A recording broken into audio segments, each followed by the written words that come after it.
नमस्कार दोस्तों, मैं राजकुमार मौर्य। बिहार विधानसभा चुनाव के लिए आरजेडी ने अपनी तैयारी तेज कर दी है। आज की इस वीडियो के माध्यम से आप सभी साथियों को बताने जा रहे हैं आरजेडी के जो वर्तमान के विधायक हैं, ऐसे कौन कौन से विधायकों का टिकट कटने जा रहा है, क्योंकि वर्तमान के तमाम विधायकों के खिलाफ एंटी इनकम्बेंसी है, दोबारा चुनाव नहीं जीत पाएंगे। आपकी राय क्या है? आपके इलाके में क्या आपके यहाँ के विधायक की लोकप्रियता जो पहले थी, यानी कि 5 साल पहले थी, वही है कि उनका भी टिकट कटना चाहिए? विधानसभा क्षेत्र का नाम और विधायक का नाम कमेंट करके आप लोग जरूर बताइए। दोस्तों, मैं शुरुआत करता हूं। पहला नाम आता है रेखा पासवान का, जो आरजेडी में है, प्रबल दावेदार भी बताई जा रही है, लेकिन इतना एंटी इनकम्बेंसी है कि चुनाव जीतना मुश्किल है। आप लोग बताइएगा कि रेखा पासवान दोबारा चुनाव जीत जाएंगी कि पासवान समाज से ही नया चेहरा लाया जाए? कमेंट करके आप लोग जरूर बताइएगा। वहीं पर दोस्तों, अगला नाम आता है चेतन आनंद का। ये तो आरजेडी के विधायक थे, लेकिन जब आरजेडी को इन्होंने छोड़ दिया है तो जाहिर सी बात इनका टिकट ऑटोमेटिक कटा हुआ है। लेकिन मैं आपको बताना चाहूंगा, शिवहर से चेतन आनंद विधायक है। यहाँ आरजेडी की मजबूत स्थिति आज भी है।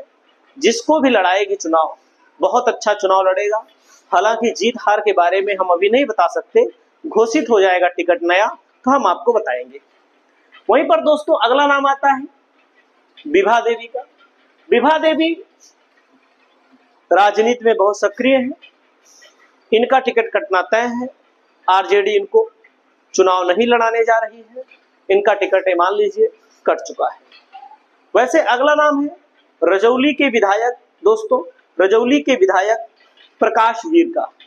इस समय इनके खिलाफ भी बहुत ज्यादा एंटी इनकम्बेंसी है, इनका भी टिकट कटना तय माना जा रहा है कि आरजेडी इनको चुनाव नहीं लड़ाएगी। अगला नाम आता है अनंत सिंह का। आप सब जानते हैं कि अनंत सिंह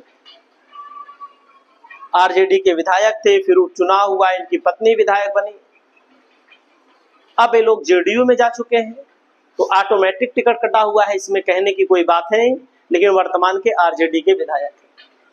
अगला नाम है सूर्यगढ़ा विधानसभा क्षेत्र से प्रहलाद यादव। पिछली बार आरजेडी से चुनाव जीते। अब आप सोचिए, यही जिस पार्टी ने टिकट दिया, जिस पार्टी ने चुनाव लड़ाया, जिस पार्टी ने चुनाव जितवाया, उसी पार्टी को धोखा देकर के भाग गए नीतीश कुमार के पास। और नीतीश कुमार की पार्टी में, बीजेपी में इनका विरोध इतना हो रहा है कि हमको तो नहीं लगता टिकट मिलेगा। मतलब कि ना इधर के रहे, ना घर के रहे, ना घाट के रहे, आरजेडी से भाग गए हैं तो आरजेडी भी नहीं देगी। और उधर भी जो दावेदार उस समय के थे, जैसा कि पिछली बार जेडीयू के रामानंद मंडल लड़े थे, या कोई भी लड़े जेडीयू से, न घर के रह गए हैं न घाट के। कहावत कही गई है, धोबी का कुत्ता न घर का न घाट का। हालांकि प्रहलाद यादव जी को मैं नहीं कह रहा हूं, तो कहने का मतलब है कि ऐसे नेताओं को जनता नकार चुकी है। अगला नाम है मोहनिया सीट से संगीता कुमारी। आरजेडी से चुनाव जीती थी। मोहनिया सुरक्षित सीट है, यहाँ पर बसपा भी मजबूत है। इनकी स्थिति ये है कि ये बीजेपी में तो चली गई, बीजेपी से भी टिकट मिलने की कोई आशा नहीं है मोहनिया में इनको। अब आप सोचिए, न घर के न घाट के, ये भी स्थिति इनके साथ है। आरजेडी के विधायक हैं भरत बिंद। शौक से आरजेडी छोड़ दिए, बीजेपी का दामन थाम लिए। स्थिति यह है, बीजेपी के वहां के जो दावेदार हैं वो कह रहे हैं ये कहां से आ गए, ये तो जंगल राज वाले विधायक हैं, यानी कि आरजेडी के विधायक हैं। इनको भी बीजेपी टिकट नहीं देने वाली है। बीजेपी देना दे, बीजेपी का विषय, लेकिन आरजेडी से तो नहीं मिलेगा। ये भी न घर के न घाट के। इनकी राजनीति 2010 में बस इन्होंने शुरुआत किया, बसपा के प्रदेश अध्यक्ष भी रहे। 2015 में बसपा से हारे, 2020 में आरजेडी ने टिकट दिया। धोखेबाज है। अगला नाम है तेज प्रताप यादव का। इनके साथ तो गलत हुआ है, इनके साथ सिंपैथी है। जहां से लड़ना होगा, महुआ वगैरह से लड़ेंगे तो चुनाव जीतने की स्थिति में आज भी है। तेज प्रताप यादव जी एक अच्छे व्यक्ति हैं, इसमें कोई दो राय नहीं है।